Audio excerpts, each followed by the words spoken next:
जिनकीर दावतेर जागा इशारा अमिता के देगी दुआए मदीना। अऊज़ु बिल्लाहि मिनश शैतानिर रजीम। बिस्मिल्लाहिर रहमानिर रहीम।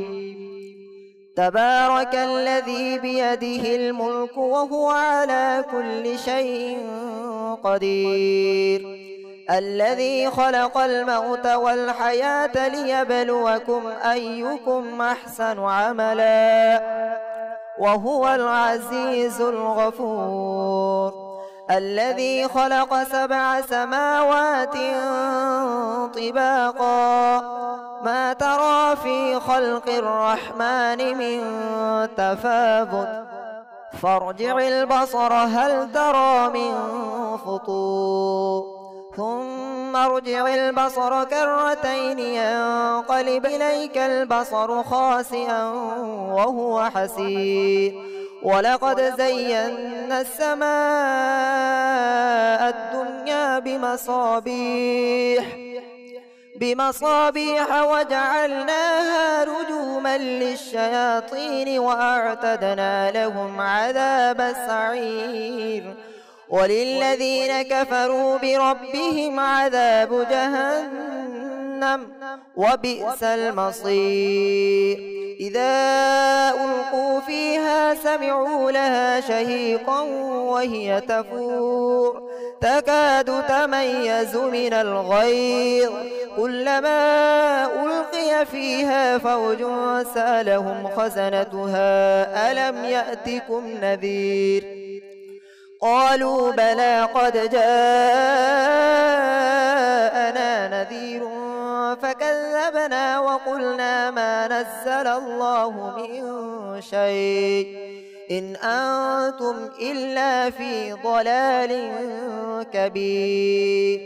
وقالوا لو كنا نسمع أو نعقل ما كنا في أصحاب السعير فاعترفوا بذنبهم فسحقا لأصحاب السعير. إن الذين يخشون ربهم بالغيب لهم مغفرة وأجر كبير. وأسروا قولكم أو اجهروا به إنه عليم بذات الصدور. ألا يعلم من خلق وهو اللطيف الخبير. هو الذي جعل لكم الأرض ذلولا فامشوا في مناكبها وكلوا من رزقه وإليه النشور. أأمنتم من في السماء أن يخسف بكم الأرض فإذا هي تمور أم أمنتم من في السماء أن يرسل عليكم حاصبا فستعلمون كيف نذير. ولقد كذب الذين من قبلهم فكيف كان نكير. أولم يروا إلى الطير فوقهم صافات ويقبضن ما يمسكهن إلا الرحمن إنه بكل شيء بصير. أمن هذا الذي هو جند لكم ينصركم من دون الرحمن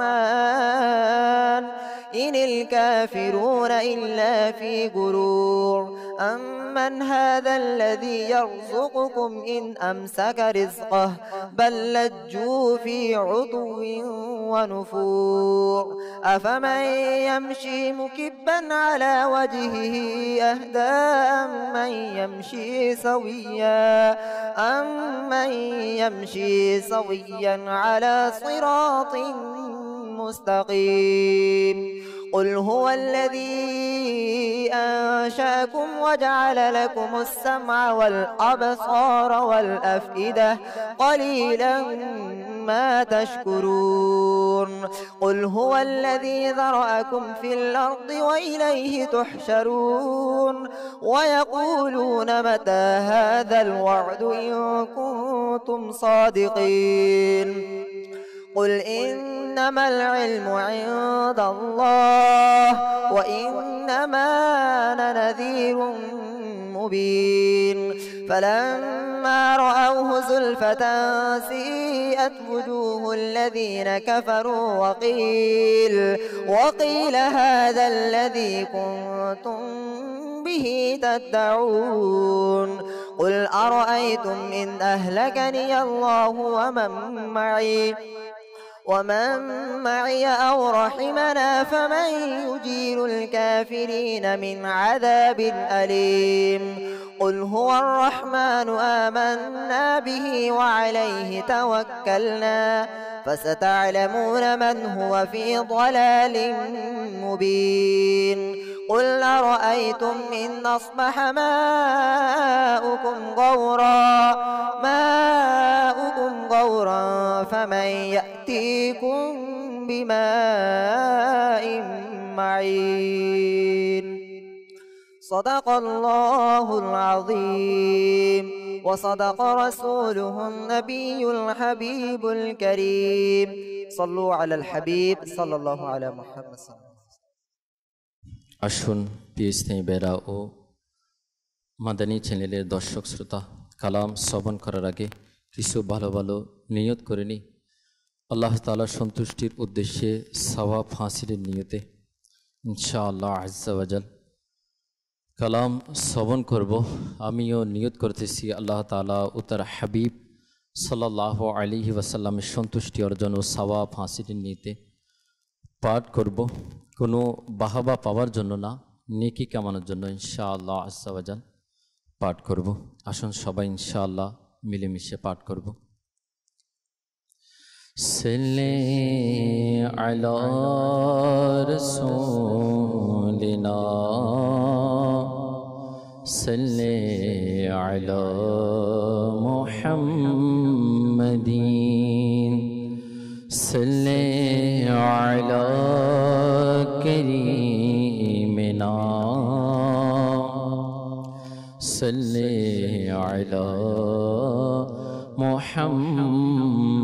মুহাম্মাদিন জীবনে পাব কি তোমার দিদার ইয়া রাসূলুল্লাহ এই আশায় রয়েছি আমি গুনাহগার ইয়া রাসূলুল্লাহ সাল্লি আলা রাসূলিনা সাল্লি আলা মুহাম্মাদিন সাল্লি আলা করিমিনা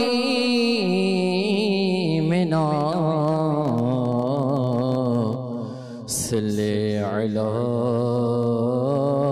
মুহাম্মাদিন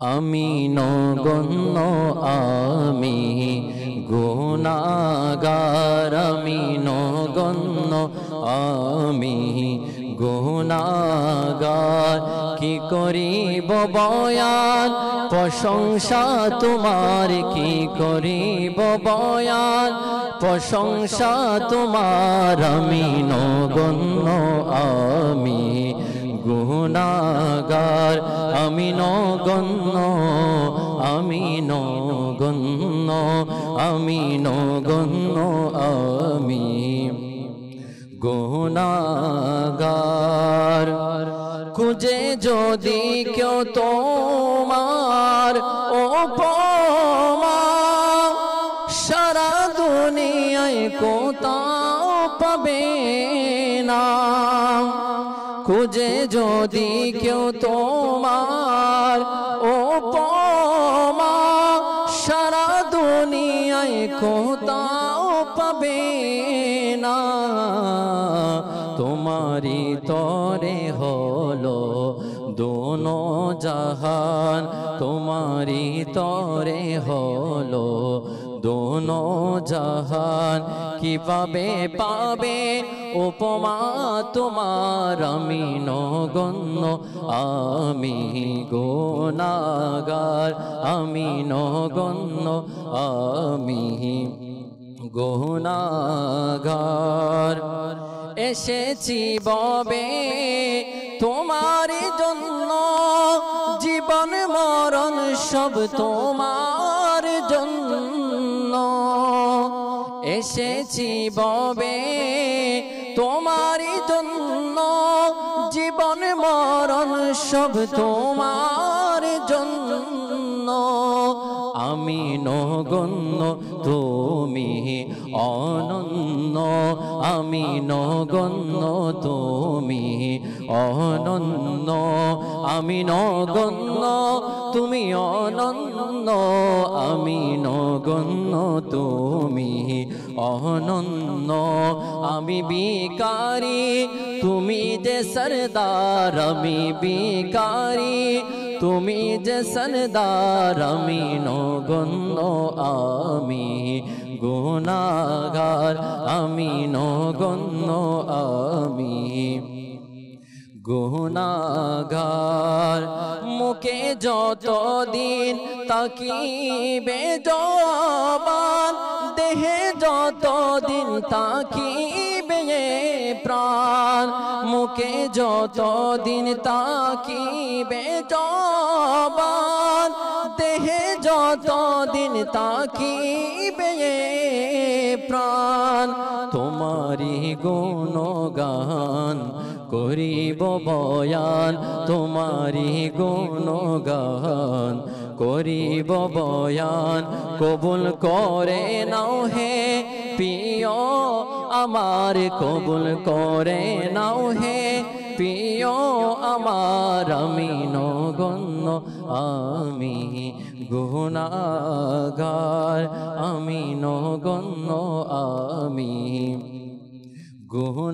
গুনাহগার কবর হাসরে হে প্রিয় নবী রে কোন জরে ও হে দরদি কবর হাসরে হে প্রিয় নবী রে কোন জরে ও হে দরদি মরণ কালে দরদি তুমি মরণ কালে হে দরদি তুমি দিও আমাকে আপনার দিদার দিও আমাকে আপনার দিদার আমি নগণ্য আমি গুনাহগার আমি নগণ্য আমি নগণ্য আমি নগণ্য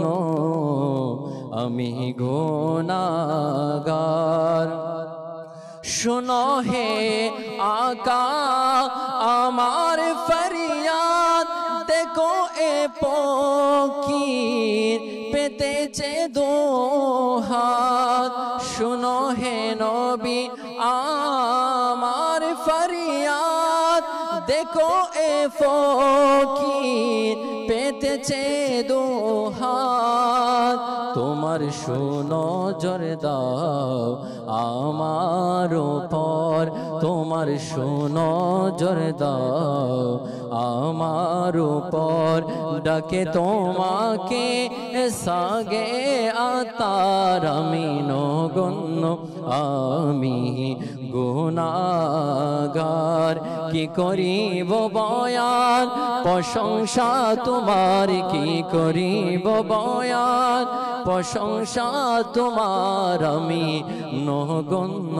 আমি গুনাহগার আমি নগণ্য আমি নগণ্য আমি গুনাহগার সাল্লু আলাল হাবিব সাল্লাল্লাহু তাআলা আলা মুহাম্মদ সাল্লাল্লাহু আলাইহি ওয়াসাল্লাম আলহামদুলিল্লাহি রাব্বিল আলামিন والصلاة والسلام على سيد المرسلين أما بعد فأعوذ بالله من الشيطان الرجيم بسم الله الرحمن الرحيم الصلاة والسلام عليك يا رسول الله وعلى آلك وأصحابك يا حبيب الله الصلاة والسلام عليك يا نبي الله وعلى آلك وأصحابك يا نور الله আমার প্রাণপ্রিয় ইসলামী ভাইরা, নবী করিম রউফুর রহিম সাল্লাল্লাহু তাআলা আলাইহি ওয়া আলিহি ওয়াসাল্লাম এর উপর দরুদ শরীফ পাঠ করার অগণিত ফজিলত রয়েছে। নবী করিম রউফুর রহিম সাল্লাল্লাহু তাআলা আলাইহি ওয়া আলিহি ওয়াসাল্লাম ইরশাদ করেন, মা মিন আবদাইনি মুতাহাব্বাইনি ফিল্লাহি ইস্তাকবিলু আহাদুহুমা সাহিবাহু ফায়ুসাফিহুহু ওয়া ইউসাল্লিয়ানি আলান নবী সাল্লাল্লাহু আলাইহি ওয়াসাল্লাম ইল্লা লাম ইয়াফতারিকা হাত্তা তুগফারা যুনুবুহুমা মা তাকদ্দামা মিনহুমা ওয়া মা তাআখারাত। অর্থাৎ আল্লাহ পাকের সন্তুষ্টি অর্জনের জন্য একে অপরের সাথে মহব্বতকারী ভালোবাসা যারা রাখে, কি জন্য? আল্লাহ তাআলা সন্তুষ্টির জন্য। কারো সাথে আমাদের মহব্বত হওয়া, ভালোবাসা রাখা, এটা দুনিয়ার জন্য যদি হয় সেটাতে কোনো সওয়াব নাই। আমাদের ভালোবাসা যদি সেটা আল্লাহ তাআলার সন্তুষ্টির জন্য হয়, কারো সাথে আমাদের সম্পর্ক যদি আল্লাহ তাআলা রেজার সন্তুষ্টির জন্য হয়, এটার মধ্যে অনেক বরকত রয়েছে। তাই এই হাদিসের মধ্যে বলা হচ্ছে যে আল্লাহ তাআলার সন্তুষ্টির জন্য একে অপরের সাথে ভালোবাসা পোষণকারী যখন তারা উভয়েই মিলিত হয়, সাক্ষাৎ হয় এবং একে অপরের সাথে মুসাফা করে, আর মুসাফা করার সময় নবী করিম রউফুর রহিম সাল্লাল্লাহু তাআলা আলাইহি ওয়া আলিহি ওয়াসাল্লাম এর উপর দরুদ শরীফ পাঠ করে, তবে তারা উভয়েই পৃথক হওয়ার পূর্বে আল্লাহ তাআলা তাদের পূর্বের এবং পরের সমস্ত গুনাহ ক্ষমা করে দেন। সুবহানাল্লাহ, সুবহানাল্লাহ। তো আমরাও এই মুসাফা করা, অনেকে এটাকে বিরক্তকর মনে করে, এটার মধ্যে অনেক ফজিলত রয়েছে। আমাদের অগণিত গুনাহ শুধুমাত্র আল্লাহ তাআলার সন্তুষ্টির জন্য কারোর সাথে যদি মুসাফা করি, দরুদ শরীফ পাঠ করি, ইনশাআল্লাহুল করিম আমাদের কি হয়ে যাবে? গুনাহগুলি মাফ হয়ে যাবে। আল্লাহ তাআলা আমাদেরকে এই ছোট ছোট আমলের মাধ্যমে আল্লাহ তাআলার সন্তুষ্টি অর্জন করার, অসংখ্য নেকি অর্জন করা আল্লাহ তাআলা আমাদেরকে তৌফিক নসিব করুক।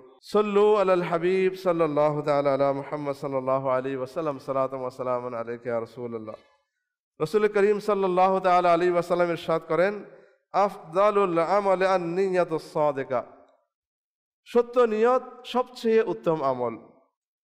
এজন্য নিয়ত ছাড়া আমাদের কোনো আমলের মধ্যে পদার্পণ করা এটা উচিত নয়, কারণ যত নিয়ত আমরা করব আমাদের আমলের মধ্যে সওয়াবও বৃদ্ধি পাবে। তাই আজকে আমরা ইজতেমার মধ্যে অংশগ্রহণ করেছি, ভালো ভালো নিয়ত করেনি, ইলমে দ্বীন অর্জন করার জন্য ইনশাআল্লাহুল করিম এই বয়ান শ্রবণ করব ইনশাআল্লাহ।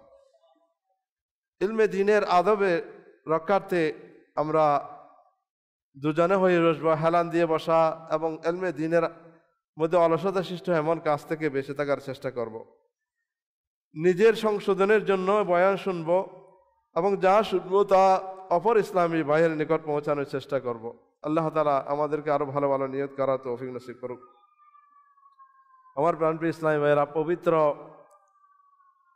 শাবানুল মুআজ্জম, যেটাকে আমার প্রিয় নবী সাল্লাল্লাহু তাআলা আলাইহি ওয়াসাল্লামের মাস বলা হয়।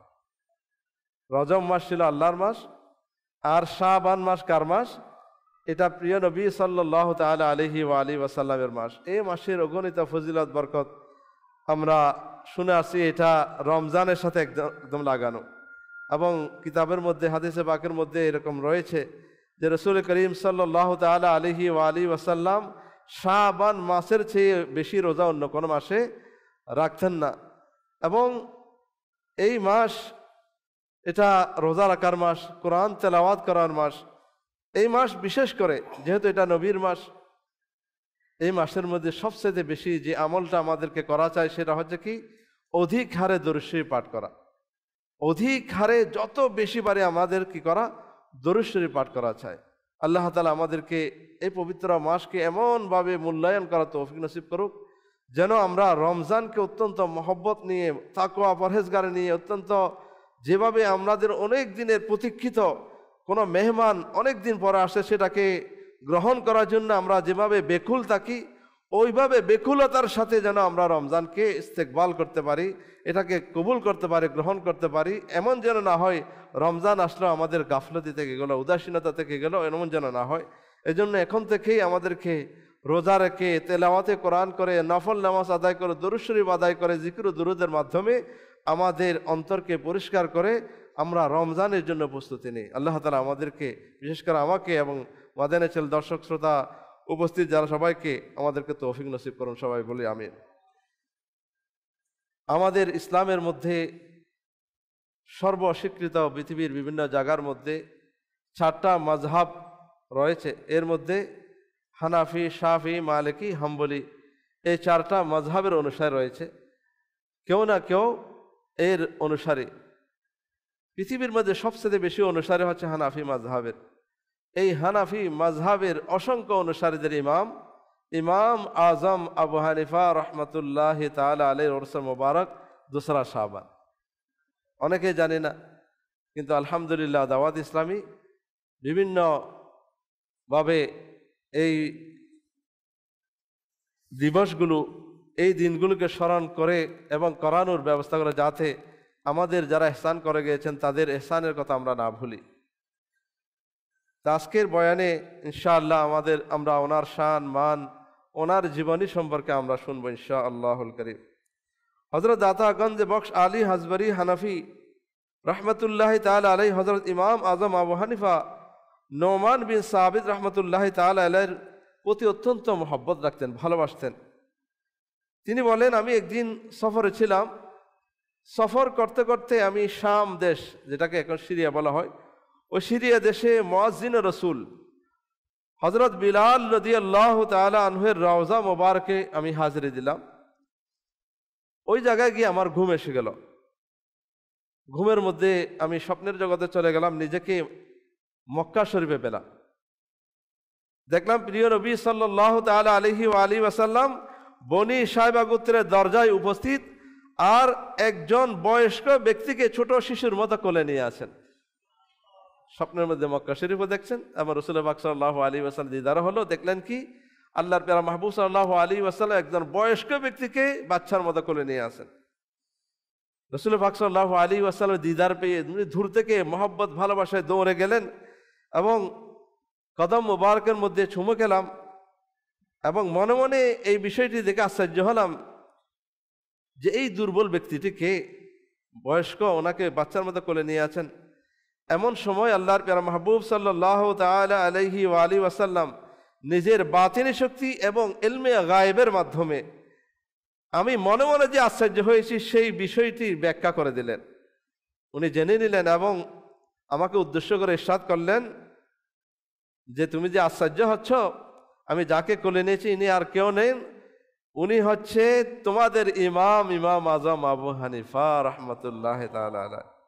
হযরত দাতাগঞ্জ বখশ রহমতুল্লাহ তাআলা আলাইহি নিজের এই স্বপ্ন বর্ণনা করার পর বলেন, আমি এটা থেকে বুঝে নিলাম হযরত ইমাম আজম আবু হানিফা রহমতুল্লাহ তাআলা আলাইহিকে ওই সকল লোকদের মাঝে গণ্য করা হয় যাদের গুণাবলী শরীয়তের স্থায়ী বিধানাবলীর ন্যায় সর্বদা বিরাজমান। এই কারণে প্রিয় নবী সাল্লাল্লাহু তাআলা আলাইহি ওয়া আলিহি ওয়াসাল্লাম ইমাম আজম আবু হানিফাকে এত ভালোবাসতেন। আর হুজুর পুন্নুর সাল্লাল্লাহু তাআলা আলাইহি ওয়াসাল্লাম ইমাম আজম রহমতুল্লাহ তাআলা আলাইহির প্রতি ভালোবাসা, তা দ্বারা এটাই বোঝা যায় যে যেমনইভাবে হুজুর সাল্লাল্লাহু তাআলা আলাইহি ওয়াসাল্লামের ভুল হওয়া অসম্ভব, তেমনইভাবে আল্লাহ পাক ও তার রসুল সাল্লাল্লাহু তাআলা আলাইহি ওয়াসাল্লামের দয়ায় ইমাম আজম আবু হানিফা রহমতুল্লাহ তাআলা আলাইহি ভুল থেকে মুক্ত। অর্থাৎ তার মাসালা যেগুলো আছে এগুলি ভুল থেকে ঊর্ধ্বে ছিল। উনি এমনভাবে মাসালা বর্ণনা করতেন যেগুলি কোরআন, হাদিস এবং ইজমা, কিয়াস এবং যুক্তির নিরিখে অত্যন্ত সঠিক ছিল।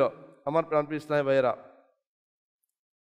এই ঘটনা থেকে যেমনিভাবে আমরা ইমাম আজম আবু হানিফা রহমতুল্লাহ তাআলা আলাইহির শান, মান, মহত্ব আমরা জানতে পারলাম, অনুরূপভাবে এই ঘটনা দ্বারা আরেকটি বিষয় যেটা আমরা আমাদের আকীদা, সেটা হচ্ছে কি, একটা আকীদা প্রকাশ পায়, সেটা হচ্ছে নবী করিম সাল্লাল্লাহু তাআলা আলাইহি ওয়াসাল্লাম আল্লাহ তাআলার দয়ায় দান করমে মানুষের জাহিরি হায়াত ও অনেক অদৃশ্যের ইলমে গায়েবের সংবাদ দিতে পারে। হযরত উনাইসা রাদিয়াল্লাহু তাআলা আনহা বলেন, আমাকে আমার আব্বাজান বলেন, আমি একবার অসুস্থ হয়ে পড়লাম। আমাকে দেখার জন্য, আমার ইয়াদতের জন্য, শুশ্রূষার জন্য নবী করিম সাল্লাল্লাহু আলাইহি ওয়াসাল্লাম তাশরীফ আনলেন। সুবহানাল্লাহ। তাহলে কোনো রোগী রোগাক্রান্ত হলে তাকে দেখতে যাওয়া সামাজিকতা নয়, এটা হচ্ছে সুন্নতে মোবারকা। এটা কি? সুন্নতে মোবারকা। এর মধ্যে অগণিত ফজিলত রয়েছে। সুতরাং আমরা কারো অসুখ হলে আমরা ইনশাআল্লাহ চেষ্টা করব তার সাথে দেখা করার জন্য, তার শুশ্রূষা করার জন্য। তিনি রাসূলুল্লাহ সাল্লাল্লাহু আলাইহি ওয়াসাল্লাম তাশরীফ আনলেন এবং আমাকে দেখে ইরশাদ করলেন, এই রোগ তোমার কোনো ক্ষতি করবে না, যে রোগ তোমার হয়েছে এটাতে তোমার কোনো ক্ষতি হবে না। কিন্তু ওই সময় তোমার কি অবস্থা হবে, যখন তুমি আমার ইন্তেকালের পর তুমি অনেক হায়াত পাবে, কিন্তু আমার ইন্তেকালের হায়াত পাবে, তোমার শেষ জীবনে তোমার দৃষ্টিশক্তি চলে যাবে, তোমার চোখ চলে যাবে, তুমি অন্ধ হয়ে যাবে। একথা শুনে আমি আরজ করলাম, ইয়া রাসূলুল্লাহ সাল্লাল্লাহু তাআলা আলাইহি ওয়া আলিহি ওয়াসাল্লাম, আমি ওই সময় সওয়াব অর্জনের জন্য সবর করব, ধৈর্য ধারণ করব। রাসূল করিম সাল্লাল্লাহু তাআলা আলাইহি ওয়াসাল্লাম ইরশাদ করলেন, যদি তুমি এমনই করো তাহলে তুমি বিনা হিসাবে জান্নাতে প্রবেশ করবে। সুবহানাল্লাহ। সুতরাং নবী করিম সাল্লাল্লাহু তাআলা আলাইহি ওয়া আলিহি ওয়াসাল্লামের জাহিরি হায়াত থেকে পর্দার পর তার দৃষ্টিশক্তি আস্তে আস্তে কমতে লাগলো এবং তার দৃষ্টিশক্তি এক পর্যায়ে চলে গেল। পরবর্তীতে দৃষ্টিশক্তি ফিরে পেলেন এবং তার ইন্তেকাল হয়ে গেল। আমার প্রাণপ্রিয় ইসলামী ভাইরা, এই বর্ণনাটি শুনলে হতে পারে শয়তান কারো মনে এই ওয়াসওয়াসা কুমন্ত্রণা দিবে, অদৃশ্যের জ্ঞান ইলমে গায়েব একমাত্র আল্লাহ তাআলার কাছে থাকে, এটা মানুষের কাছে কিভাবে থাকে? এরকম মানুষ ওয়াসওয়াসা দেয়, অন্তরের মধ্যে এরকম ওয়াসওয়াসা কুমন্ত্রণা আসতে পারে। মনে রাখবেন, আল্লাহ তাআলাই হচ্ছে আলিমুল গায়ব ওয়া শাহাদা। জাতিগতভাবে, সত্তাগতভাবে ইলমে গায়েব একমাত্র কে জানেন? আল্লাহ তাআলা জানেন, আল্লাহ ছাড়া কেউ জানেন না।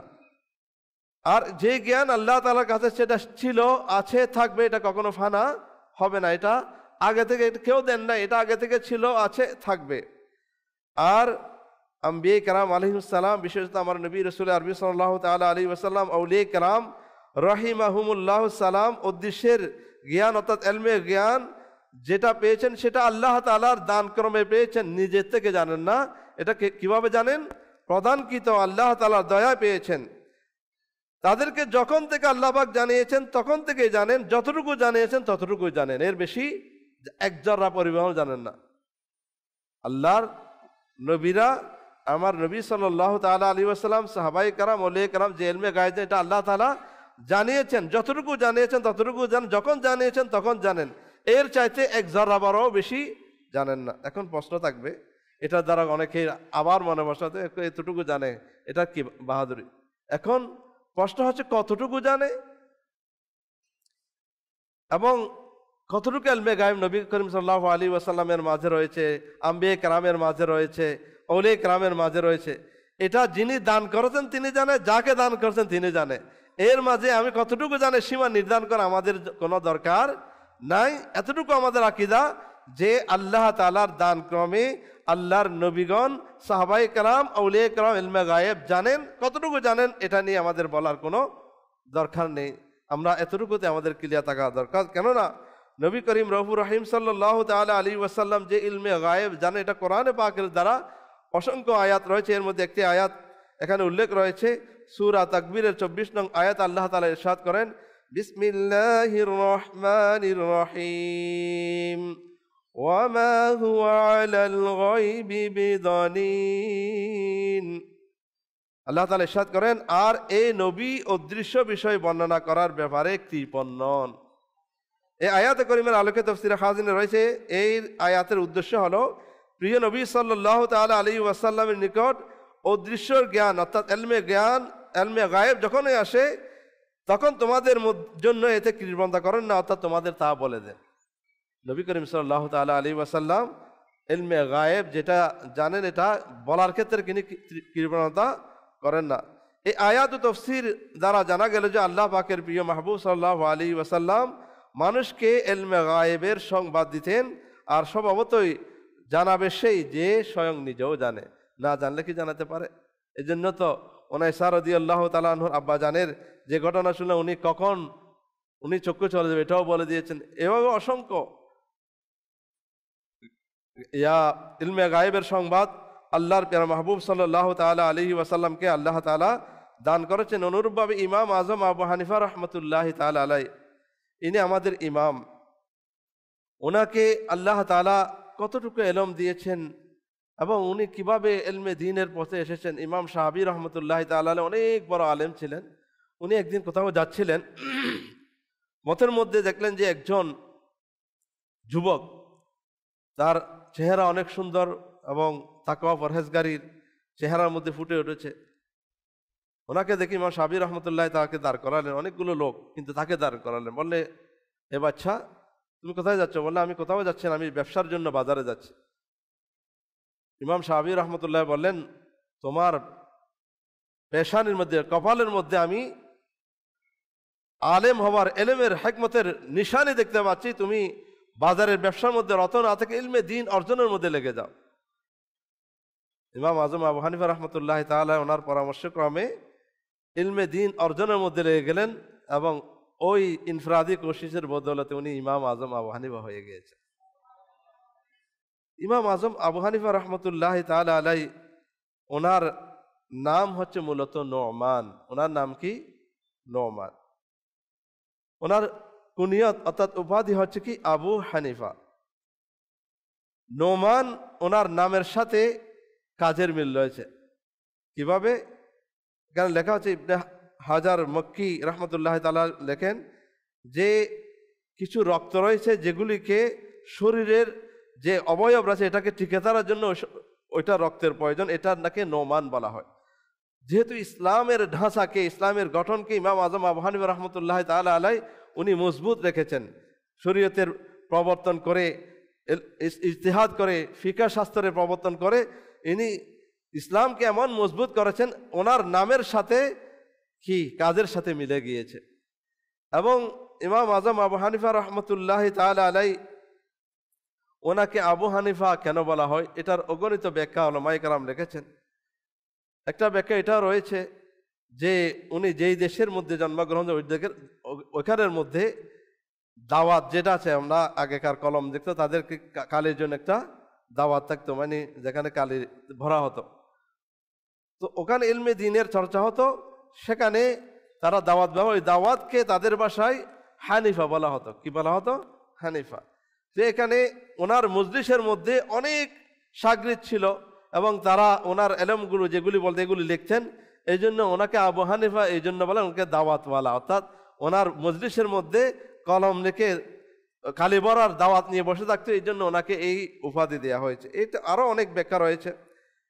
তো ইমাম আজম আবু হানিফা রাহমাতুল্লাহি তাআলা আলাইহি, ওনার কথা কোরআনে পাকের আয়াত দ্বারা এবং হাদিসে পাক দ্বারা রাসূল পাক সাল্লাল্লাহু তাআলা আলাইহি ওয়াসাল্লাম আগে থেকেই ওনার ব্যাপারে অগ্রিম ইরশাদ করেছেন। যেমন হাদিসে পাকের মধ্যে রয়েছে, রাসূল পাক সাল্লাল্লাহু তাআলা আলাইহি ওয়াসাল্লাম ইরশাদ করলেন যে কোরআনে পাকের একটি সূরা রয়েছে, সূরা জুমা, এর একটি আয়াত 3 নম্বর আয়াতের মধ্যে এটা রয়েছে, ওয়া আখারিনা মিনহুম লাম্মা ইয়ালহাকু বিহিম। তো ওয়া আখারিনা সর্বশেষ। তো সাহাবায়ে কেরাম যারা ছিল এই আয়াতে তাফসীর জানার জন্য আল্লাহর প্রিয় মাহবুব সাল্লাল্লাহু তাআলা আলাইহি ওয়াসাল্লামের দরবারে আরজ করলেন, ইয়া রাসূলুল্লাহ সাল্লাল্লাহু আলাইহি ওয়াসাল্লাম, এই আয়াতে আখিরিন যারা বলে সর্বশেষ যারা ওনার সাথে মিলিত হবেন এরকম রয়েছে, এই সর্বশেষ এরা কারা? নবী করিম সাল্লাল্লাহু আলাইহি ওয়াসাল্লাম নীরবতা অবলম্বন করলেন। বারবার প্রশ্ন করার কারণে সর্বশেষ নবী করিম সাল্লাল্লাহু তাআলা আলাইহি ওয়াসাল্লাম ওই জায়গার মধ্যে সালমান ফার্সি রাদিয়াল্লাহু তাআলা আনহু ওখানে ছিলেন, ওনার কাছে গেলেন এবং ওনার পিঠের মধ্যে হাত দিলেন এবং ইরশাদ করলেন, যদি ঈমান, রাসূলুল্লাহ সাল্লাল্লাহু আলাইহি ওয়াসাল্লাম ওই আয়াতের ব্যাখ্যা এভাবে করতেছেন যে যদি ঈমান সুরাইয়া একটা তারা রয়েছে, নক্ষত্র রয়েছে, সুরাইয়া নক্ষত্র পাশেও যদি থাকে, তাহলে এই গোত্রের অর্থাৎ হযরত সালমান ফারসি রাদিয়াল্লাহু তাআলা গোত্রের লোকেরা সেখান থেকেও নিয়ে আসবে, সেখান থেকেও নিয়ে আসবে। শুধু তাই নয়, বলা হচ্ছে যে আগেকার কিতাবের মধ্যে ইমাম আজম আবু হানিফা রাহমাতুল্লাহ তাআলার কথা উল্লেখ ছিল। যেমন এখানে রয়েছে যে সাইয়েদনা ইমাম সুয়ুতী রহমতুল্লাহ তাআলা আলাইহি উনি বলেন, সাইয়েদনা কাবুল আহবার রাদিয়াল্লাহু তাআলা আনহু বলেন, তাওরাত কিতাব যেটা হযরত মূসা আলাইহিস সালামের উপর নাজিল হয়েছে, যে এই কিতাবের মধ্যে পাওয়া যায় যে রাসূল পাক সাল্লাল্লাহু আলাইহি ওয়াসাল্লামের উম্মতের মধ্যে এমন একটা নূর হবে যার কুনিয়ত হবে আবু হানিফা, যার কুনিয়ত হবে কি? আবু হানিফা। ইমাম আজম আবু হানিফা রহমতুল্লাহ তাআলা আলাইহির একটা লকব হচ্ছে সিরাজুল উম্মাহ, উম্মতের চেরাগ, এটার দ্বারা প্রমাণিত। তো তৌরাতের মধ্যেও ইমাম আজম আবু হানিফা রহমতুল্লাহ তাআলা আলাইহির কথা উল্লেখ রয়েছে। তো আমার প্রাণপ্রিয় ইসলামী ভাইয়েরা, ইমাম আজম আবু হানিফার শান ও মান, ওনার এলম, ওনার যে মর্তবা, উনি এমন একজন ইমাম যে সকল ইমামরা তার মুহতাজ। ইমাম শাফি বলেন, ইমাম মালিক বলেন, ইমাম আহমদ বিন হাম্বল বলেন, ওনার মুহতাজ। ওনার সংক্ষিপ্ত পরিচয় হচ্ছে যে ওনার নাম নোমান এবং ওনার বাবার নাম হচ্ছে সাবিত। উনি জন্মগ্রহণ করেন 80 হিজরি সনে কুফার মধ্যে জন্মগ্রহণ করেন। 70 বছর বয়সে 150 হিজরিতে 2রা শাবান উনি ইন্তেকাল করেন। বাগদাদ শরীফে ওনার মাজার রয়েছে, এখনও অনেকেই সেখানে জিয়ারতের জন্য যান।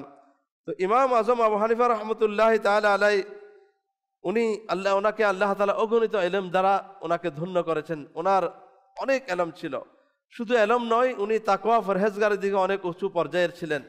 ইবাদতের দিক দিয়ে, তাকওয়া পরহেজগারের দিক দিয়ে, ব্যবসার দিক দিয়ে, খৌফে খুদার দিক দিয়ে, প্রতিবেশীর হক আদায়ের ক্ষেত্রে, সর্বক্ষেত্রে, অর্থাৎ আল্লাহর প্যারা মাহবুব সাল্লাল্লাহু আলাইহি ওয়াসাল্লামের সুন্নতকে জিন্দা করার ক্ষেত্রে সর্বক্ষেত্রে উনি অবদান রেখেছেন।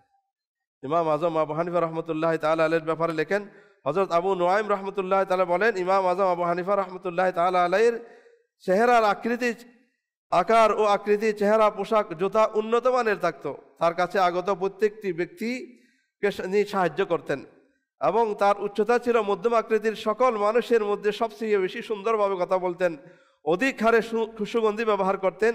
যখন কখনো বাইরে যেতেন তখন উত্তম প্রকারের সুগন্ধি ব্যবহার করতে, যার কারণে মানুষ চিনে ফেলতো যে ইমাম আজম আবু হানিফা রহমতুল্লাহ তাআলার বাইরে আসতেছেন। এটা কিভাবে বুঝতো? সুগন্ধি দ্বারা বুঝে নিত। ইমাম আজম আবু হানিফা রহমতুল্লাহ তাআলা আলাইহি ওনার প্রতিদিনের যে জাদওয়াল বা রুটিন কি ছিল, ওনার জীবন তিনি কিভাবে পরিচালনা করেছেন, জীবনের মুহূর্তগুলো আমাদের শিক্ষা, এই ওনাদের জীবনে থেকে আমাদের জীবনে শিক্ষা নেওয়া উচিত। হযরত মিসআর বিন কিদাম রহমতুল্লাহ তাআলা বলেন, আমি ইমাম আজম আবু হানিফা রহমতুল্লাহ তাআলা আলাইহি এর মসজিদের মধ্যে একবার আমি হাজিরি দিলাম। দেখলাম ফজরে নামাজ আদায় করার পর তিনি রহমতুল্লাহ তাআলা আলাইহি লোকদেরকে সারা দিনেই ফজর থেকে সারা দিন ইলমে দিন পড়াতে থাকেন। এর মাঝখানে শুধু নামাজের বিরতি হতো। ইশার নামাজের পর তিনি রহমতুল্লাহ তাআলা আলাইহি নিজের ঘরে তশরিফ নিয়ে গেলেন। কিছুক্ষণ পরই সাদা পোশাক পরিধান করে অধিক হারে আতর লাগিয়ে পরিবেশ সুবাসিত করে নিজের নুরানি চেহারা উজ্জ্বল করে আবারও এসে মসজিদের কোনায় নফল নামাজের মধ্যে মশগুল হয়ে গেলেন। এমনকি সুবহ সাদিক হয়ে গেল। এরপর তার ঘরে তশরিফ নিয়ে গেলেন, পোশাক পরিবর্তন করে ফিরে এলেন আর ফজরের নামাজ জামাত সহকারে আদায় করার পর আগের দিনের মতো আবার ইলমে দ্বীনের মজলিসের মধ্যে বসে গেলেন। এভাবে এশার পর্যন্ত আবার পাঠদানের মধ্যে কি তার অব্যাহত ছিল। আমি ভাবলাম হয়তো তিনি অনেক ক্লান্ত হয়ে পড়লেন, আজ রাতে মনে হয় কিছু নাকি ইনি বিশ্রাম নেবেন, কিন্তু দেখলাম যে পরের দিনও একই রুটিন। এভাবে মাস চলে গেল, ওনার রুটিনের মধ্যে কোনো পরিবর্তন নাই, শুধু জোহরের পর সামান্য উনি আরাম করতেন। এরপরে প্রত্যেক দিন উনি একই রুটিনে চলতেন, যে ফজরের পর থেকে এশা পর্যন্ত কি করতেন? ইলমে দ্বীন শিক্ষা, এবং রাতে কি করতেন? উনি ইবাদতের মধ্যে নিজেকে মশগুল রাখতেন। আমার প্রাণপ্রিয় ইসলামী ভাইয়েরা, প্রশ্ন আসতে পারে যে ওনাদের মধ্যে এই শক্তি কোত্থেকে আসছে? এই শক্তির নাম হচ্ছে রুহানি শক্তি। এই শক্তির নাম কি? রুহানি শক্তি। যখন বান্দা ইবাদত করতে থাকে আল্লাহ তাআলা তাকে সাহায্য করেন। তাদের অধিক গুণ এটা চলে যায়, বরঞ্চ আল্লাহ তাআলা প্রেমের মধ্যে যখন পড়ে যায় ঘুম তো এমনিই চলে যায়। তাই আমাদের উচিত যে আমাদের প্রত্যেক দিন রমজান আসতেছে, আমরা এখন থেকে যদি অভ্যাস করি, আমি আগেও বলেছি পবিত্র শাবান মাস আমাদের মধ্যে জারি রয়েছে, আমাদের ইবাদতের পরিধি আস্তে আস্তে আমরা বাড়াতে থাকি। আমরা একটু কিছুটা বাড়াবো, আল্লাহ তাআলা মদদ করবেন ইনশাআল্লাহ। আমাদের শক্তি আল্লাহ তাআলার পক্ষতে আসবে। শরীরের শারীরিক শক্তি খাওয়া দাওয়া দিয়ে নয়, আল্লাহ তাআলার ইবাদত একমাত্র আল্লাহ তাআলার রহমত কুদরতি শক্তি দ্বারা করা যায়। এটা শারীরিক শক্তি দ্বারা, ঔষধ দ্বারা, খাবার দ্বারা হয় না, এটা রুহানি শক্তি দ্বারা ইবাদত করতে পারে। নাহলে যারা আল্লাহ তাআলার ইবাদত গুজার বান্দা, আল্লাহর ওলিদের জীবনীতে পাওয়া যায় তারা মাসের মাস উপবাস থাকেন, তারপরে কিভাবে ইবাদত করতেন, এটা রুহানি শক্তির বদলে।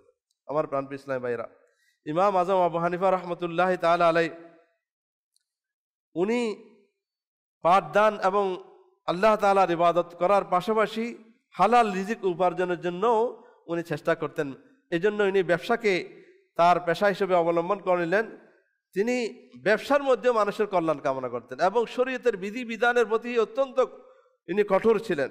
হযরত হাফস বিন আব্দুর রহমান রহমতুল্লাহি তাআলা আলাইহি হযরত ইমাম আজম আবু হানিফা রহমতুল্লাহি তাআলা আলাইহির সাথে ব্যবসা করতেন এবং তাকে ব্যবসার মালামাল প্রেরণ করতেন। একবার তার নিকট কিছু কাপড় পাঠালেন, পাঠানোর সময় বললেন, হে হাফস, অমুক কাপড়ের মধ্যে কিছুটা ত্রুটি রয়েছে, একটু সামান্য ত্রুটি রয়েছে, যখন তুমি তা মানুষের কাছে বিক্রি করবে ওই ত্রুটি সম্পর্কে তাকে বলে দিবে। হযরত হাফস রহমতুল্লাহি তাআলা আলাইহি ওই কাপড়গুলি বিক্রি করে দিলেন, ত্রুটির কথা ভুলে গেলেন এবং সেটাও ভুলে গেলেন এবং কার কাছে বিক্রি করে সেটাও ভুলে গেলেন। যদি এটা মনে থাকতো কার কাছে, তাহলে তার কাছে ক্ষমা চেয়ে নিত বা টাকা ফেরত নিতেন। এখন দুটোটা ভুলে গেলেন, এখন কি করবেন? ইমাম আজম আবু হানিফা রহমতুল্লাহি তাআলা আলাইহি ওনার তাকওয়া পরহেজগারি, আল্লাহর উপর তাওয়াক্কুল দেখেন এবং আমাদের ব্যবসা বাণিজ্য এবং আমাদের আল্লাহ তাআলার উপর ভরসা কতটুকু, এটা দ্বারা আমরা একটু ফরক করে দেখি। ইমাম আজম আবু হানিফা রহমতুল্লাহি তাআলা আলাইহি উনি যা ইনকাম হয় সবগুলো আল্লাহর রাস্তায় সদকা করে দিলেন। সুবহানাল্লাহ। আমার প্রাণপ্রিয় ইসলামী ভাইয়েরা, আমরাও তো হালাল রুজির জন্য কোনো না কোনো পেশা অবলম্বন করি। কেউ ব্যবসা বাণিজ্য করি, কেউ চাকরি করি, কেউ চাষাবাদ করি।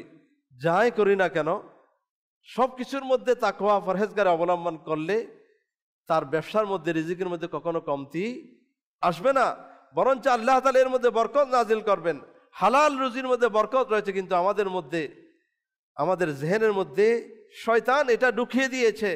আজ কাউকে যদি কোনো ব্যবসা বাণিজ্যের মধ্যে মিথ্যা কথা বলতে মানা করা হয়, নিষেধ করা হয়, তাকে যদি ইনফিরাদি কোশিশ করা হয়, জবাব আসে কি? হুজুর আজকাল এটা চলে না, এরকম না করলে আমাদের পাশাপাশি ব্যবসায়ী যারা সবাই করতেছে, আমি যদি না করি আমার ব্যবসা বন্ধ হয়ে যাবে। এটাই হচ্ছে আমাদের কমজোরি, এটাই হচ্ছে আমাদের দুর্বলতা। কি দুর্বলতা? আমরা আমাদের ওই রিজিককে, ব্যবসাকে আমার রিজিক দাতা হিসেবে আমরা মনে করেছি। রিজিক কে দেয়? আল্লাহ তাআলা দেয়। আমার ব্যবসা, আমার চাকরি, আমার কৃষিকাজ, আমি যে পেশা অবলম্বন করেছি, এটা আমার রিজিক দাতা নয়, রিজিক দাতাকে আল্লাহ, এটা মাত্র উসিলা, এটা একটা সুন্নত হিসেবে আমরা অবলম্বন করি। আর একটা জিনিস মনে রাখবেন, আলা হযরত রহমতুল্লাহি তাআলা আলাইহির দরবারে এরকম যদি কেউ বলতেন যে হুজুর এখন বর্তমানে এই চলে, এভাবে তো চললে আমাদের ব্যবসা চলবে না, তখন আলা হযরত রহমতুল্লাহি তাআলা আশ্চর্য হয়ে যেত। এরকম তুমি কি বললা, কি বলছো তুমি? তোমার বাক্যের প্রতি তুমি খেয়াল করেছো যে হালাল রুজি যদি তুমি হালাল অবলম্বন করো, শরীয়তের বিধি বিধান মোতাবেক তুমি যদি চলো, আল্লাহ তোমার ব্যবসা বন্ধ করে দিবে, তোমার রুজি বন্ধ করে দিবে, আর হারাম অবলম্বন করে তোমাকে আল্লাহ রিজিক দিবে। এইটা তোমার কেমন বিশ্বাস? এটা তোমার কেমন ঈমান? তোমার বাক্য তোমার কোথায় নিয়ে যাচ্ছে? একটু গভীরভাবে আমরাও চিন্তা করি যে আল্লাহ তাআলার হুকুম হাকাম মোতাবেক যদি ব্যবসা করি, এটাতে লস হবে, আমার রুজি রোজগার কমে যাবে, আমি উপবাস থাকবো, এটা কখনো হতে পারে না। হালালের মধ্যে আল্লাহ বরকত দিবেন। আমার প্রাণপ্রিয় ইসলামী ভাইয়েরা, এই জন্য আমরা একটু চিন্তা করি, যে বিশেষ করে ব্যবসায়ী ভাইয়েরা যারা রয়েছেন, তারা একটু আমরা নিজেকে নিয়ে চিন্তা করি। আমি যদি কারোর নিকট থেকে কোনো কিছু কিনতে যাই, কোনো সামান, আমি একটা কাপড় কিনতে যাই, আমার কোনো একটা জিনিসপত্র কিনতে যাই, সেখানে আমি চেষ্টা করব যে আমি যেন ধোঁকা না খাই, ঠিক না? যে আমি একটা কাপড়, সেটা যেন ভালোটা আমি পাই। আমি মাংস কিনতে ভালো, সেখানে যেন ওজনের মধ্যে কম না দেয়। আমি যে কোনো জিনিস, যে কোনো দেখে শুনে আমি নেওয়ার চেষ্টা করি, কেন? ধোঁকা যেন না হয়। এখন আমি ক্রেতা হয়ে আমি চাচ্ছি যে কি আমার জিনিসের মধ্যে আমি ধোঁকা না খাই। কিন্তু আমি ব্যবসায়ী হয়ে যদি আমি ক্রেতার অবস্থানে যে চিন্তা করি, আমাকে যদি এভাবে ধোঁকা দেয় তাহলে আমার কি অবস্থা, আমি তো কষ্ট পাবো। এই জন্য ইসলাম আমাদেরকে কি শিক্ষা দিচ্ছেন? নবী করিম সাল্লাল্লাহু তাআলা আলাইহি ওয়াসাল্লাম ইরশাদ করেন, লা ইউমিনু আহাদুকুম হাত্তা ইউহিব্বা লিআখিহি মা ইউহিব্বু লিনাফসি। রাসূল করিম সাল্লাল্লাহু তাআলা আলাইহি ওয়াসাল্লাম ইরশাদ করেন, তোমাদের মধ্যে কেউ ততক্ষণ পর্যন্ত পরিপূর্ণ ঈমানদার হতে পারবে না যতক্ষণ পর্যন্ত নিজের ভাইয়ের জন্য ওই জিনিস পছন্দ করবে না যা নিজের জন্য পছন্দ করবে। ঈমান মুকাম্মাল হবে না। এখন ব্যবসায়ী ভাইয়েরা চিন্তা করুন যে আমি যাকে ধোঁকা দিচ্ছি সেই ধোঁকা যদি আমাকে দেওয়া হয় আমি কি পছন্দ করব? তো কেন আমার ভাইয়ের জন্য আমি এই ধোঁকাটা পছন্দ করছি? না না, আমরা মুসলমান, আমরা যেন এটা না করি। আমরা রমজান মাস আসতেছে, রমজানের মধ্যে তো আরো ধোঁকাবাজির জন্য প্রস্তুতি নেওয়া হচ্ছে। মানুষকে কিভাবে বেশি দামে দেওয়া যায়, মানুষকে কিভাবে লাভবান হয়ে যায়। আল্লাহ তাআলা আমাদের মুসলমানদেরকে এই অভ্যাস আমাদেরকে দান করুন। সাহাবায়ে কেরাম যে অভ্যাসে অভ্যস্ত ছিলেন, তারা শাবান মাস আসলেই সব কিছু মিটমাট করে রমজানের জন্য ফ্রি হয়ে যেতেন। আমাদের অনেক ইসলামী ভাইদেরকে আমরা দেখছি, আমাদের যাকে বিশেষ করে দাওয়াত ইসলামের মধ্যে যারা আছে, অনেকে শাবান মাস আসলেই তাদের রমজানের যা কিছু আছে সব কিছু করে রমজানের জন্য ফ্রি হয়ে যায়। অনেকে 30 দিনের জন্য এতেকাফের মধ্যে বসে যায়। আলহামদুলিল্লাহ। তো এই রমজানকে আমরা ব্যবসার জন্য না রাখে ইবাদতের জন্যই রাখি। হযরত আবু হুরায়রা রাদিয়াল্লাহু তাআলা আনহু থেকে বর্ণিত, নবী করিম রউফুর রহিম সাল্লাল্লাহু তাআলা আলাইহি ওয়াসাল্লাম এর একটি ঘটনা এই ধোঁকাবাজির ব্যাপারে রয়েছে যে রাসূল পাক সাল্লাল্লাহু তাআলা আলাইহি ওয়াসাল্লাম খাদ্যশস্যের একটি স্তূপের বিক্রি করার জন্য রাখা হয়েছে একটা খাদ্যশস্যের স্তূপ। এদের পাশ দিয়ে যাচ্ছিলেন, তো নিজের হাত ওই স্তূপের মধ্যে, কোথায় যে শস্য ক্ষেত্র যেটা সেটার মধ্যে উনি হাত ঢুকিয়ে দিলেন রাসূল পাক সাল্লাল্লাহু আলাইহি ওয়াসাল্লাম। এবং ভিতরে যাতে হাত ঢুকালেন দেখলেন যে উপরে শুকনা, দেখবেন ধান বলে আমরা যে কোনো জিনিস উপরে শুকনা, ভিতরে কি ভিজা। রাসূল করিম সাল্লাল্লাহু তাআলা আলাইহি ওয়াসাল্লাম এটা দেখে জিজ্ঞাসা করলেন, হে আরতদার, এটা কি? তারা আরজ করলো, ইয়া রাসূলুল্লাহ সাল্লাল্লাহু আলাইহি ওয়াসাল্লাম, বৃষ্টি পড়ছে। ইরশাদ করলেন, তবে তুমি খাদ্যশস্য যেগুলি রয়েছে এগুলির স্তূপের উপরে কেন রাখনি? শুকনাগুলি উপরে রেখেছো, এগুলি কেন উপরে রাখো না, এগুলি ভিতরে কেন রেখেছ? এরপর কি ইরশাদ করলেন যে তুমি এটা কেন রাখো না? যদি রাখতে তাহলে মানুষ দেখতে পাতো, এখন তো শুকনাতে দেখে নিয়ে যাবে, ধোঁকা খেয়ে যাবে। এবং ইরশাদ করলেন, যারা ধোঁকা দেয় তারা আমার দলভুক্ত নয়। যারা মানুষকে এইভাবে ধোঁকা দেয় আমার দলভুক্ত নয়। তো নবীর করিম সাল্লাল্লাহু আলাইহি ওয়াসাল্লাম যে দল থেকে যাকে বের করে দেয় তার কি অবস্থা হবে কিয়ামতের? দেখেন, চিন্তা করি আমরা কিয়ামতের দিবসে।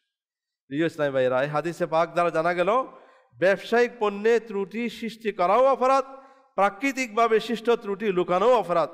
দেখুন, নবী করিম সাল্লাল্লাহু আলাইহি ওয়াসাল্লাম বৃষ্টিতে ভেজা খাদ্যশস্য লুকানোকে মিশ্রিত করার মধ্যে অন্তর্ভুক্ত করেন।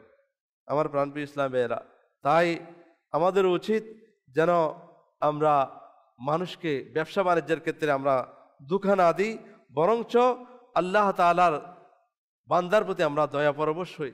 আমরা যেটা যেরকম সেভাবেই আমরা কি মানুষকে দিই, যেভাবে ইমাম আজম আবু হানিফা রহমতুল্লাহ তাআলা আলাই উনি নিজে আমল করে দেখিয়েছেন। আল্লাহ তাআলা আমাদেরকে আল্লাহ তাআলার উপর পরিপূর্ণ তাওয়াক্কুল করা আল্লাহ তাআলা আমাদেরকে তৌফিক নসিব করুক। আমার প্রাণপ্রিয় ইসলামী ভাইয়েরা, ইমাম আজম আবু হানিফা রহমতুল্লাহ তাআলা আলাইকে আল্লাহ তাআলা অগণিত জ্ঞান দান করেছেন। ওনাকে এমন জ্ঞান তাদেরকে আল্লাহ তাআলা দান করেন। আমাদের মধ্যে অনেক বড় বড় জ্ঞানী দেখা যায়, তারা নিজেকে অনেক জ্ঞানী মনে করেন। যারা কোরআন পড়তে পারে না, যারা কোরআন বুঝে না, যারা শরীয়ত বুঝে না, তাদের জ্ঞানই বাকি। কিন্তু যারা কোরআন তেলাওয়াত করে, আল্লাহ তাআলার ইবাদত করে, আল্লাহ তাআলা তাদেরকে অগণিত জ্ঞান দান করেন। অগণিত এমন জ্ঞান দান করেন যেগুলি মানুষের কল্পনায়ও আসে না। আল্লাহ তাআলার দয়ায় আল্লাহ তাআলা তাদেরকে এমন জ্ঞান দান করেন। ইমাম আজম আবু হানিফা রহমতুল্লাহ তাআলা আলাই একবার খলিফা মনসুর, আব্বাসী খলিফা খলিফা মনসুর, ওনার বিবি ওনার সাথে তর্ক হলো। তর্ক হওয়ার পর ওনাদের বাকবিতণ্ডা হওয়ার ইমাম আজম আবু হানিফা রহমতুল্লাহ তাআলা আলাইকে বিচারক হিসেবে ওনার বিবি চাইলেন।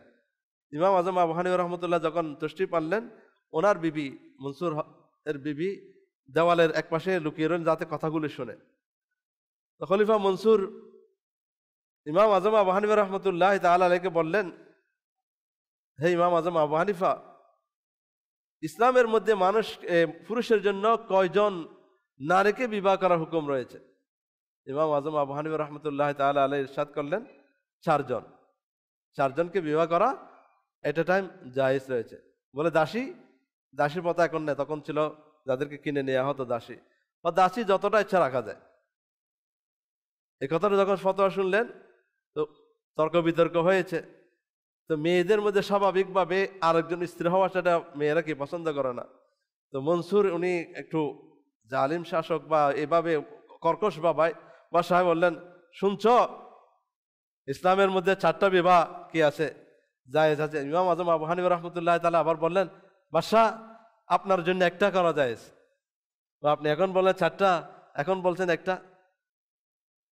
তো ইমাম আজম আবু হানিফা রহমতুল্লাহ তাআলা আলাইহি ইরশাদ করলেন, বাদশাহ ইসলামের মধ্যে 4টা বিবাহ জায়েজ রেখেছে, কিন্তু কোরআন শরীফের মধ্যে রয়েছে যদি তোমরা ন্যায় বিচার করার ক্ষেত্রে তোমরা ভয় করো, 4জন স্ত্রী তুমি রাখবে, কিন্তু তাদের মধ্যে সমতা রক্ষা করা, তাদের 4জনকে সমানভাবে চালানোর ক্ষেত্রে, ইনসাফ করার ক্ষেত্রে তোমাদের যদি ভয় হয়, তোমরা না পারো, তাহলে একটা বিবাহ করো। এই জন্য আপনি যেভাবে আপনার স্ত্রীকে যেভাবে বলেছেন ওই বলার ভঙ্গিতে আমি বুঝে গেছি আপনার জন্য একটা করতে হবে, কারণ আপনি আরেকটা বিয়ে করলে এটার জন্য কি অপরাধ করবেন, জুলুম করবেন, এই জন্য আপনার জন্য একটা। এই জন্য ইমাম আজম আবু হানিফা রহমতুল্লাহ কোরআনে পাক থেকে কিভাবে ফয়সালা দিচ্ছেন। এবং মনে রাখবেন, আমাদের সমস্ত কাজের ফয়সালা আমরা তো বিচারকের কাছে যাই, সালিশ করি, এটা না করে আমরা উলামায়ে কেরামের দরবারে যাই। যারা সত্যিকারের মুফতি, দাড়িওয়ালা টুপিওয়ালা পাগড়ি পরছে, এটা আলেম নয়। আলিম হচ্ছে যারা মুফতি হয়েছেন, যাদেরকে ইসলাম মুফতির মর্তমান, তাদের কাছে আমরা ফতোয়া জিজ্ঞেস করি। এবং অনেক সময় দেখা যায় যে মুফতি সাহেব একই মশলা একজনের জন্য একটা ফতোয়া দিয়েছেন, আরেকজনের জন্য আরেকজন ফতোয়া দেয়। এটারও কারণ রয়েছে। ফতোয়া যে খাল হিসাবে ক্ষেত্র বিশেষে এক একজনের জন্য এক এক রকম হয়ে থাকে, যেভাবে ইমাম আজম আবু হানিফা রহমতুল্লাহ তাআলা আলাইহি ওখানে কি ফতোয়া দিয়েছেন। ইমাম আজম আবু হানিফা রহমতুল্লাহ তাআলা আলাইহি এভাবে অত্যন্ত বিচক্ষণতার সাথে জবাবগুলি দিতেন। এভাবে ওই জমানার মধ্যে একজন রাফিজি ছিল, যে হযরত ওসমান রাদিয়াল্লাহু তাআলা আনহুকে কি মনে করতেন, ইহুদি বলতেন। নাউযুবিল্লাহি মিন যালিক। এরকম অনেক লোক যারা সাহাবায়ে কেরামকে ঘৃণা করে। আমরা কি আমাদের আকীদা কি সকল সাহাবী কি নবীর সকল সাহাবী এটা আমাদের আকীদা, সকল সাহাবী জান্নাতি। এখন ওই উনি ইমাম হযরত ওসমান রাদিয়াল্লাহু তাআলা আনহুকে কি ইহুদি মনে করতেন। ইমাম আজম আবু হানিফা রহমতুল্লাহ তাআলা আলাইহি যখন জানতে পারলেন, নেকির দাওয়াত দেওয়ার জজবা এসে গেল, যে তাকে হেদায়েত করতে হবে, তাকে ইনফরাদি কোশিশ করতে হবে, তাকে বুঝাতে হবে। উনি আল্লাহ তাআলার হুকুম মোতাবেক উদউ ইলা সাবিলি রাব্বিকা বিল হিকমাতি ওয়াল মাউইযাতিল হাসানা, হিকমত নিয়ে উপস্থিত হলেন। ওনার কাছে গেলেন, যখন উপস্থিত হলেন জমানার ইমাম ওনাকে সম্মান সহকারে বসালেন। বলেন, আপনি কি জন্য উপস্থিত হয়েছেন? বলে যে আমি আপনার দরবারে এসেছি, আপনার কাছে এসেছি, যে আপনার মেয়ে রয়েছে, মেয়ের জন্য একটা কি প্রস্তাব নিয়ে এসেছি। ছেলে অত্যন্ত পরহেজগার, সারা রাত ইবাদত করে, হাফেজও, আলেমও, এবং কোরআন তাফসীর বুঝে, এবং সৈয়দজাদাও, এবং কি সৈয়দজাদাও। উনি আল্লাহর রাস্তায় অকাতরে দান করেন, অনেক টাকার মালিক, ব্যবসা বাণিজ্য অনেক টাকার মালিক, এবং গরিব মিসকিন সবাইকে অকাতরে দান করেন। এত যখন প্রশংসা করলো, ওই যে ওসমান রাদিয়াল্লাহু তাআলা আনহু যিনি ইহুদি বলতেন যে এমন রিশতা এটা তো পাওয়াও মুশকিল, হাজারের মধ্যে একজন পাওয়া মুশকিল, দেরি কেন, আমার মেয়ে ওনাকে বিয়ে দিব। উনি বললেন যে একটা খামি রয়েছে, একটা ওনার মধ্যে কি রয়েছে, এমন বিষয় রয়েছে যেটা অপছন্দনীয়। বল সেটা কি? ওই যার প্রশংসা করলাম সে ইহুদি। উনি তো রেগে গেলেন, আপনি এত বড় আলিম হয়ে এত প্রশংসা করলেন, আমি একজন ইহুদিকে আমার মেয়েকে দিব? আপনি কি মনে করছেন ইহুদিকে আমার মেয়ে দিব? উনি হেসে বললেন, আপনি একজন কোটিপতি, সমাজের শিল্পপতি, আপনার মেয়েকে একজন ইহুদিকে বিয়ে দেওয়া আপনি পছন্দ করতেছেন না, আর আল্লাহর প্যারা মাহবুব সাল্লাল্লাহু তাআলা আলাইহি ওয়াসাল্লাম নিজের একজন নয় 2জন কন্যাকে একের পর এক যাকে বিয়ে দিয়েছেন তাকে ইহুদি মনে করে উনি কি দিবেন? আমার নবী কি একজন ইহুদিকে নিজের মেয়েকে নিজের কন্যাকে বিয়ে, যে আপনি একজন কুটিপতি হয়ে একজন শিল্পপতি আপনার মেয়েকে ইহুদিকে দিতে আপনার মন চাচ্ছে না, আমার নবী কিভাবে ইহুদিকে কি দিবেন, বিয়ে দিবেন? তখন উনি বুঝে গেলেন এবং উনি তওবা করলেন এবং উসমান রাদিয়াল্লাহু তাআলার প্রতি যে ঘৃণা ছিল সেটা মন থেকে বের করে দিলেন। এটা হচ্ছে ইমাম আজম আবু হানিফা রহমতুল্লাহ তাআলা আলাইহি। ওনার এভাবে মানুষকে কি করতেন, হেদায়েতের দিকে মানুষকে হেদায়েত দিতেন এবং ইনফরাদি কোশিশ করা, মানুষকে নেকির দাওয়াত দেওয়া এদের জজবার মধ্যে ছিল। এরা বসে দেখতেন না এবং সাথে সাথে প্রতিবেশীর প্রতি তাদের কি দরদ ছিল। ইমাম আজম আবু হানিফা রহমতুল্লাহ তাআলা রাতে ইবাদত করতেন।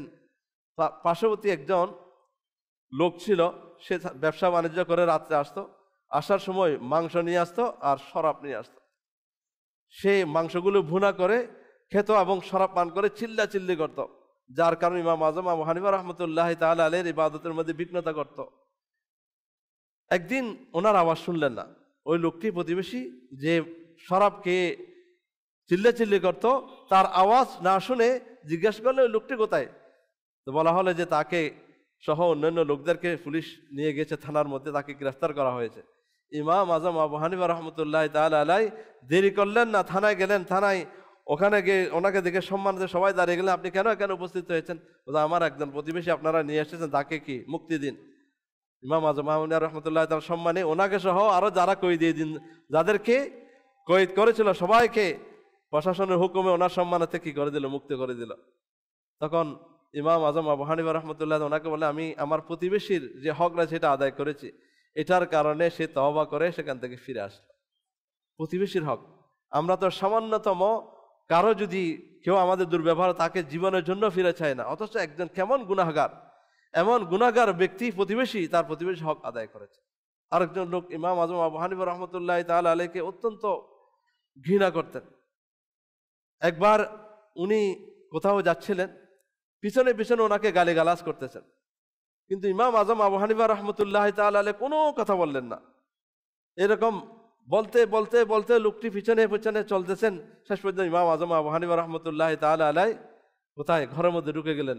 ওই লোকটি চৌকাঠের সাথে মাথা মারতে লাগলেন, হাই তোমাকে এত কথা বললাম, তুমি একটাও জবাব দিলে না। ইমাম আজম আবু হানিফা রহমতুল্লাহ তাআলা আলাইহিকে বলা হলো, আপনাকে লোকে এত মন্দ বলে, আপনি কিছু বলেন না, কিন্তু তারা বলে। তখন ইমাম আজম আবু হানিফা রহমতুল্লাহ তাআলা আলাইহি বলেন যে এটা আল্লাহ তাআলার দয়া ও মেহেরবানি, যাদের উপর আল্লাহ তাআলা দয়া করেন তাদেরকে এই চুপ থাকার তৌফিক আল্লাহ তাআলা দান করেন। সুতরাং কি বুঝলাম, যে মানুষের মন্দ কথার জবাব না দেওয়াটা বড় জবাব, মন্দ কথার জবাব না দেওয়াটাই হচ্ছে বড় জবাব, এটাই হচ্ছে উত্তর। এটা দ্বারা সম্মান কমে না, আল্লাহ তাআলা আরো বাড়িয়ে দেন। আমার প্রাণপ্রিয় ইসলামী ভাইয়েরা, মানুষের দোষ ত্রুটি খোঁজা এটা ভালো কাজ নয়। কোরআনে পাকের মধ্যে আল্লাহ তাআলা নিষেধ করেছেন, ওয়ালা তাজাসসু, যে মানুষের দোষ ত্রুটি তোমরা খুঁজে বেরিও না। বরঞ্চ হাদিসে পাকের মধ্যে রয়েছে, যে ব্যক্তি মুমিনের দোষ ত্রুটি গোপন করলো, মূলত সে জীবিত দাফন করা বাচ্চাকে পুনরায় জীবিত করে দিল। অন্য হাদিসে রয়েছে, যে ব্যক্তি কোনো মুসলমানের দুঃখ দুর্দশা দূর করে দেয়, আল্লাহ পাক কিয়ামতের দিনের দুঃখ দুর্দশাগুলো হতে তার দুঃখ দুর্দশা কি করে দেন, দূর করে দিবেন। আর যে ব্যক্তি কোনো মুসলমানের কোনো দোষ ত্রুটি গোপন রাখে, আল্লাহ পাক কিয়ামতের দিন তার দোষ ত্রুটি গোপন রাখবেন, প্রকাশ করে দিব। আমরা তো খুঁজতে থাকি, ক্যামেরা বসিয়ে দিই, মানুষ লাগিয়ে দিই, কোন দিকে যাচ্ছে, কিভাবে তার দোষ ত্রুটিগুলি, একটু আল্লাহকে ভয় করে এগুলি না করি। দোষ ত্রুটি খোঁজা এটা ভালো কাজ নয়, এটা আল্লাহ তাআলা নিষেধ রয়েছে। আল্লাহ তাআলা আমাদেরকে ইমাম আজম আবু হানিফা রহমতুল্লাহ তাআলা আলাইহির সিরত পড়ার, বিশেষ করে ওনার ওসিয়ত নামা রয়েছে, ওসিয়ত আমরা শুনি, এবং ইমাম আজম আবু হানিফা রহমতুল্লাহ তাআলা আলাইহি এর জীবনী সহ আল্লাহর ওলিদের জীবনী আমরা পড়ি। কেননা এদের জীবনী পড়ার মধ্যে আমাদের জন্য হেদায়েতের রাস্তা খুলে দেওয়া হয়। কেননা আল্লাহ তাআলার নিয়ামত প্রাপ্ত বান্দাদের পথে চলার জন্য আমরা আল্লাহ তাআলার কাছে দোয়া করি, ইহদিনাস সিরাতাল মুস্তাকিম সিরাতাল্লাযীনা আনআমতা আলাইহিম। তো অনুগ্রহপ্রাপ্ত বান্দা যারা, তারা কিভাবে চলে, তাদের পথ অনুসরণ করার জন্য তাদের জীবনী তো জানতে হবে। এই জন্য আহলে সুন্নাত ওয়াল জামাত যে বুজুর্গানে দ্বীনের দিনগুলো মানায়, তাদের জীবনীগুলো লিখে মানুষের কাছে পৌঁছায় এবং তাদের ওরস মানায়। এটা কেন জানেন? এটা একমাত্র কারণ হচ্ছে তবুরে খাওয়ার জন্য নয়, এটা তবুরে খাওয়ার জন্য। কিসের জন্য? এটা হচ্ছে আমরা তাদের জীবনী থেকে যেন কিছু শিক্ষা গ্রহণ করি, তাদের জীবনী থেকে আমরা নিজের জীবনকে দামি করি, এটার জন্যই আল্লাহ তাআলা তাদের জীবনী পড়ার এবং কোরআনে পাকের মধ্যে আল্লাহর ওলিদের জীবনী বর্ণনা করে। আসহাবে কাহফার ঘটনা রয়েছে, অসংখ্য ওলিয়ে কেরামের ঘটনা কোরআনে পাকের মধ্যে রয়েছে। কেন রয়েছে? এদের জীবনী থেকে যেন আমরা শিক্ষা পাই। এই জন্য ওরসগুলি পালন করার মূল কারণ হচ্ছে তাদের জীবনী থেকে আমাদের জীবনে যেন আমরা শিক্ষা গ্রহণ করতে পারি। আল্লাহ তাআলা আমাদেরকে দাওয়াতে ইসলামের সুন্নত ভরা মাদানী পরিবেশের সাথে সম্পৃক্ত থাকার তৌফিক নসিব করুক। কেননা এখানে শুধু জীবনে আলোচনা করা হয় না, বাস্তব প্র্যাকটিক্যাল। এখানে দাওয়াত ইসলামী হচ্ছে ফয়জানে আম্বিয়া, এখানে দাওয়াত ইসলামী হচ্ছে ফয়জানে মদিনা, দাওয়াত ইসলামী ফয়জানে সাহাবা ও আহলে বাইত, দাওয়াত ইসলামী হচ্ছে ফয়জানে আউলিয়া। এদের জীবনীর নির্যাসকে আমির আহলে সুন্নাত সাংগঠনিক রূপ দিয়েছেন। এখানে এসে প্র্যাকটিক্যালভাবে আউলিয়া কেরামের জীবনীর রূপ আপনি মাদানী কাফেলার মধ্যে পাবেন, আপনি নেক আমল রিসালার মধ্যে আপনি পাবেন। আপনি যদি আউলিয়া কেরামের জীবনী প্র্যাকটিক্যাল দেখতে চান, মাদানী মুযাকারা আপনি শুনুন, আমির আহলে সুন্নাতের যে সাপ্তাহিক রিসালা এগুলি পড়ুন, দেখবেন আপনার জীবনের মধ্যে অটোমেটিকলি আস্তে আস্তে পরিবর্তন নিজেই লক্ষ্য করতে পারবেন। আল্লাহ তাআলা আমাদেরকে শুধু শোনা নয় আমল করার জন্য তৌফিক দান করুক। ইমাম আজম আবু হানিফা রাহমাতুল্লাহ তাআলা ফয়জ ও বরকত আল্লাহ তাআলা আমাদেরকে নসিব করুক। আমিন বিজাহিন নবীল আমিন সাল্লাল্লাহু তাআলা আলাইহি ওয়া আলিহি ওয়াসাল্লাম। সাল্লু আলাল হাবিব সাল্লাল্লাহু তাআলা আলা মুহাম্মদ সাল্লাল্লাহু আলাইহি ওয়াসাল্লাম। আমার প্রাণপ্রিয় ইসলামী ভাইরা, আসুন আমরা দাওয়াত ইসলামীর সাপ্তাহিক সুন্নত ভরা ইজতেমার মধ্যে যে দরুদ শরীফ এবং দোয়াগুলি পড়া হয় এগুলি আমরা সবাই মিলে পড়ি। হযরত সাইয়্যিদুনা আনাস রাদিয়াল্লাহু তাআলা আনহু থেকে বর্ণিত, নবী করিম রাউফুর রহিম সাল্লাল্লাহু তাআলা আলাইহি ওয়াসাল্লাম ইরশাদ করেন, যে ব্যক্তি এই দরুদ শরীফ পাঠ করবে, যদি সে দাঁড়ানো থাকে বসার পূর্বে আর বসা থাকলে দাঁড়ানোর পূর্বে, তার গুনাহ ক্ষমা করে দেওয়া হয়। আসুন সবাই মিলে পড়ি, আল্লাহুম্মা সাল্লি আলা সাইয়্যিদিনা ওয়া মাওলানা মুহাম্মাদিন ওয়া আলা আলিহি ওয়া সাল্লিম। যে ব্যক্তি এই দরুদ শরীফ পাঠ করবে, যা এখন বানানো হবে, তার উপর রহমতের ৭০টি দরজা খুলে দেওয়া হয়। সাল্লাল্লাহু আলা মুহাম্মদ। হযরত আহমদ সাহাবী রাহমাতুল্লাহি তাআলা আলাইহি কিছু বুজুর্গ থেকে বর্ণনা করেন, যে দরুদ শরীফ এখন পাঠ করানো হবে, এটা যদি পাঠ করে ৬ লক্ষ বার দরুদ শরীফ পাঠ করা সওয়াব অর্জন হয়। আসুন সবাই মিলে পড়ি, আল্লাহুম্মা সাল্লি আলা সাইয়্যিদিনা মুহাম্মাদিন আদাদা মা ফি ইলমিল্লাহি সালাতান দাইমাতাম বিদাওয়ামি মুলকিল্লাহ। এক ব্যক্তি একদিন নবী করিম সাল্লাল্লাহু তাআলা আলাইহি ওয়াসাল্লামের দরবার আসলো।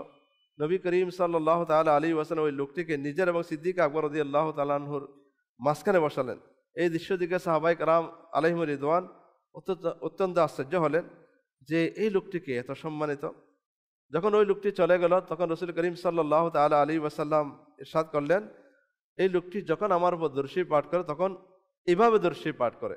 আসুন সবাই মিলে ওই দরুদ শরীফটা পড়ি, আল্লাহুম্মা সাল্লি আলা মুহাম্মাদিন কামা তুহিব্বু ওয়া তারদা লাহ।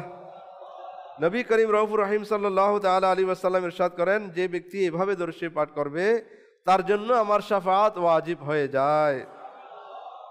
আল্লাহুম্মা সাল্লি আলা মুহাম্মাদিন ওয়া আনজিলহুল মাকআদাল মুকাররাবা ইনদাকা ইয়াউমাল কিয়ামাহ।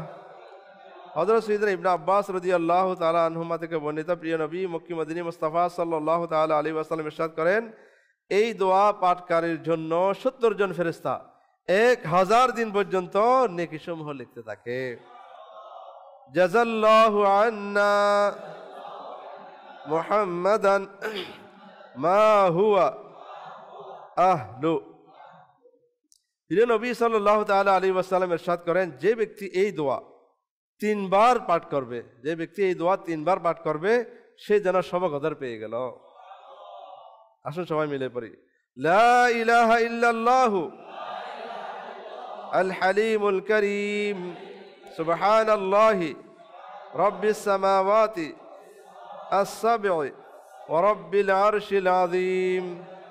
লা ইলাহা ইল্লাল্লাহু আল হালিমুল কারীম সুবহানাল্লাহি রাব্বিস সামাওয়াতি আস-সাব'i